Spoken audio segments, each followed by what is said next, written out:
Upon moving in with Luke, my initial impressions were a mix of curiosity and apprehension.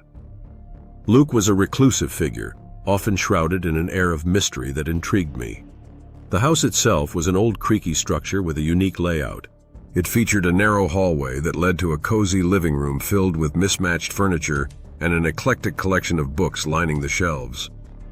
The kitchen, while small, had a certain charm with its vintage appliances and a window that overlooked a quaint garden. However, it was the atmosphere that struck me the most. There was a palpable sense of solitude that enveloped the space, hinting at Luke's preference for quiet and order. As I settled in, I quickly learned about Luke's strict house rules, which were both unusual and somewhat daunting. For instance, there was a no-shoes policy that extended beyond the typical request. Guests were expected to remove their shoes at the door and wear designated house slippers at all times. Additionally, Luke had a strict cleaning schedule that dictated when and how chores were to be completed, leaving little room for flexibility. I found myself feeling a mix of amusement and discomfort as I navigated these rules, questioning whether I could adapt to such a regimented lifestyle.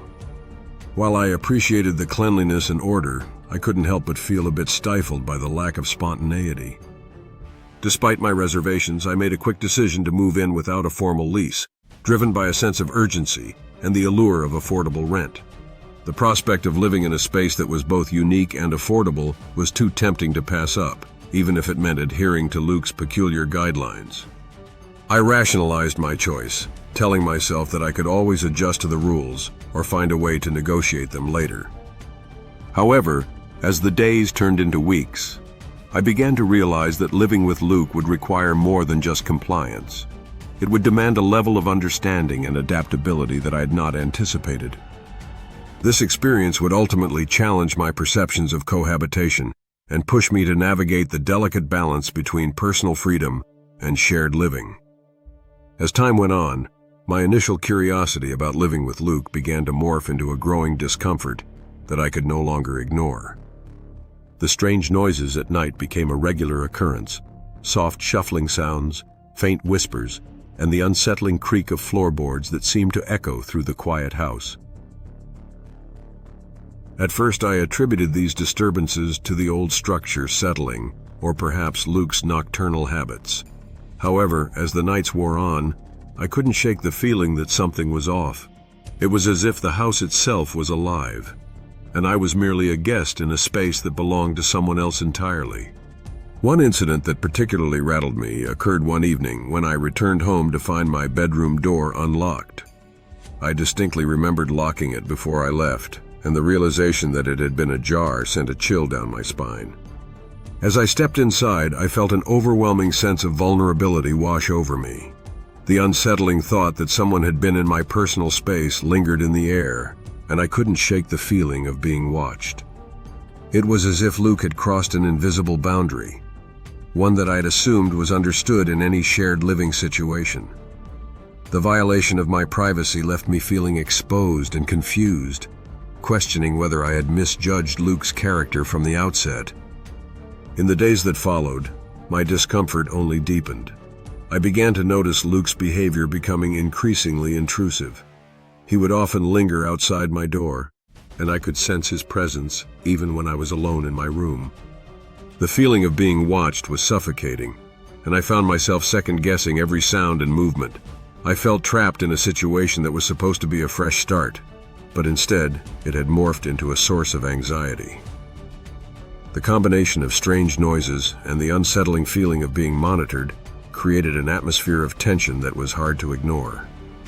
Ultimately, I felt a profound sense of violation and confusion.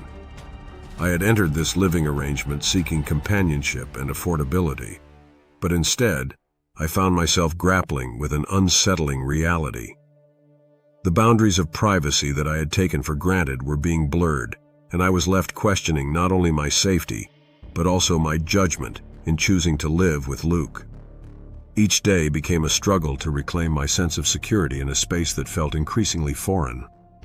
After weeks of discomfort and unease, I finally mustered the courage to confront Luke about the invasion of my privacy. The incident with the unlocked door had left me feeling vulnerable, and I knew I could no longer ignore the unsettling atmosphere that had taken root in our shared home. One evening, I found myself pacing the living room, rehearsing what I would say. I took a deep breath and approached Luke, who was seated at the kitchen table, engrossed in a book. I felt a knot tighten in my stomach as I prepared to voice my concerns.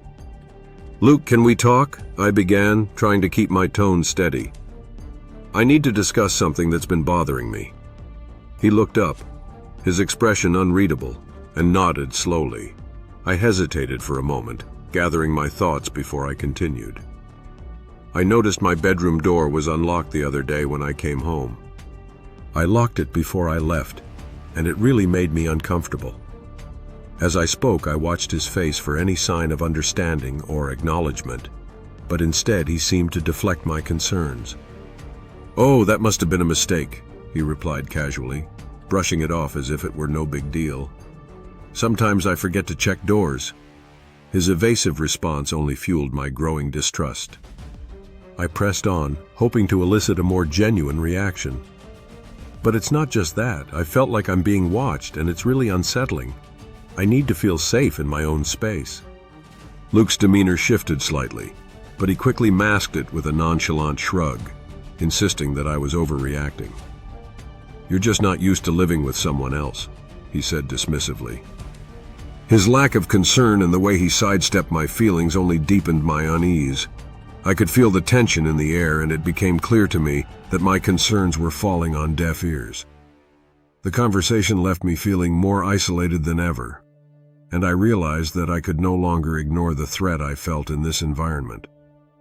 That night, as I lay in bed, I made the difficult decision to leave the house. The thought of continuing to live under the same roof as Luke, with his evasive behavior and my growing distrust, felt unbearable. I needed to reclaim my sense of safety and peace, even if it meant starting over elsewhere. The weight of my decision hung heavily on me, but I knew it was the right choice for my well-being. When I was assigned a new roommate, David, by the school, I felt a wave of relief wash over me.